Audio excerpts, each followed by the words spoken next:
Job वाली बहू। कहाँ जा रही है बहू? माँ जी, मैं आकर बताती हूँ। अरे बताकर तो जा।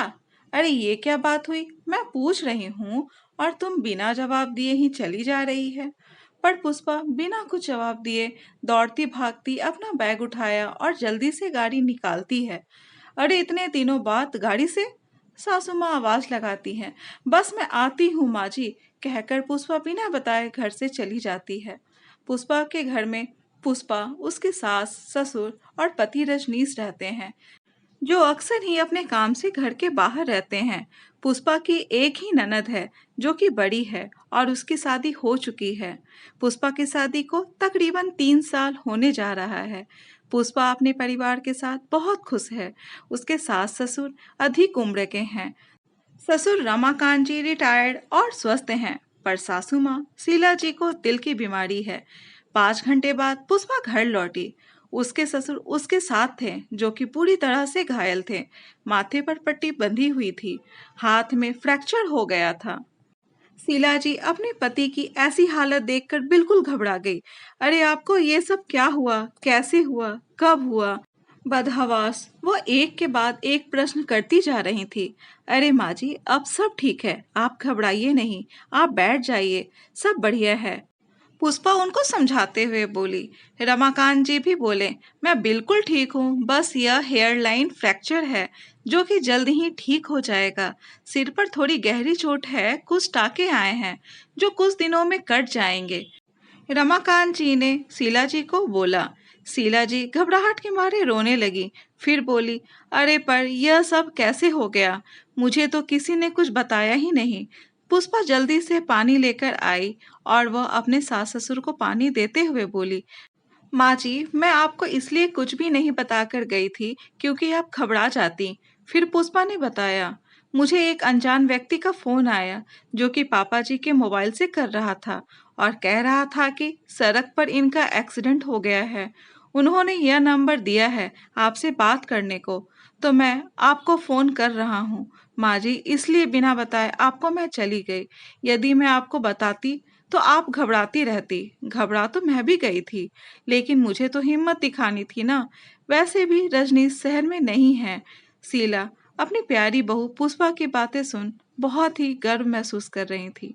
उन्होंने कुछ सोचते हुए लंबी सांस भरते हुए कहा, अच्छा है, तूने 6 महीने पहले ड्राइविंग सीख ली थी, देख काम ही आ गई।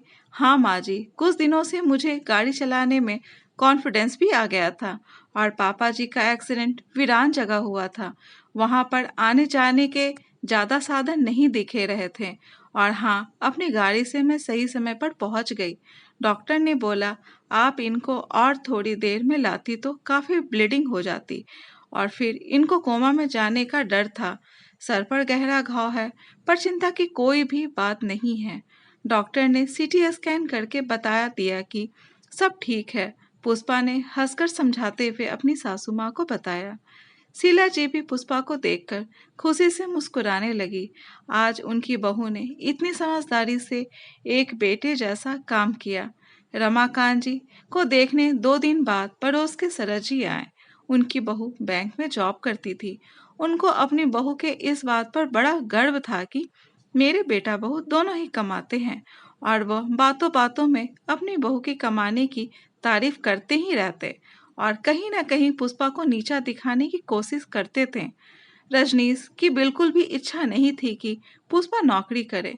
पढ़ी लिखी तो थी, पर रजनीश कहता था, तुम घर पर ही रहो, नौकरी करने के लिए मैं काफी हूँ। तुम मेरे माँ बाप और अपना ध्यान रखो, खुश रहो और जिंदगी का मजा लो, मेरे लिए यही काफी है। पुष्पा को भी नौकरी करने की कोई खास इच्छा नहीं थी। उसे अपनी सीधी सरल जिंदगी पसंद थी, इसलिए उसने भी नौकरी करने की कोई भी जिद नहीं की। वह अपने सास ससुर के साथ मजे से घर में आराम से रहती थी। उस दिन भी सरज जी अपनी बहू की तारीफ कर रहे थे। उनकी बातों से अब पुष्पा थोड़ी हर्ट होती थी। यह बात शीला जी को भी महसूस होने लगी थी। इसलिए शीला जी बातों ही बातों में उस दिन सरज जी को बोली कि मेरी बहू नौकरी नहीं करती है तो क्या हुआ, पर वो बहुत ही सुशील, संस्कारी तथा होशियार है। समय के साथ सही निर्णय लेकर हम लोगों का पूरा ध्यान रखती है। आज रमाकांत जी हम लोग के सामने है तो सिर्फ पुष्पा की वजह से। डॉक्टर ने बताया कि यदि थोड़ी और देर हो जाती तो रमाकांत जी का बचना मुश्किल था। वो कोमा में भी जा सकते थे।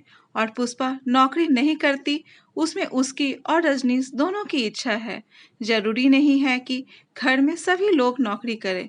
रमाकांत जी की इतनी अच्छी पेंशन आती है, साथ ही मेरा बेटा भी इतनी अच्छी नौकरी में है। गांव में हमारी इतनी प्रॉपर्टी भी है, तो हमें नहीं लगता कि पुष्पा को नौकरी करना जरूरी है। आज शीला जी की बात सुनकर शरद जी छोटा सा मुंह लेकर रह गए। सबके सामने शीला जी के मुंह से अपनी बड़ाई सुन पुष्पा अंदर ही अंदर बहुत ही खुश और गौरवान्वित महसूस कर रही थी। उसे लगा जब मेरे परिवार वाले मुझसे खुश हैं तो मुझे और कुछ नहीं चाहिए। आज समाज का प्रचलन हो गया है कि जो लोग नौकरी करते हैं लोग उसको ऊंचा दर्जा देते हैं, पर ये मन की इच्छा और पति पत्नी का मिलकर लिया गया फैसला होता है। यह कोई दबाव में लिया गया फैसला नहीं होना चाहिए। यदि किसी महिला की इच्छा नहीं है तो नौकरी करना जरूरी भी नहीं। दोस्तों, इस कहानी के बारे में अपने विचार कमेंट बॉक्स में जरूर बताएं।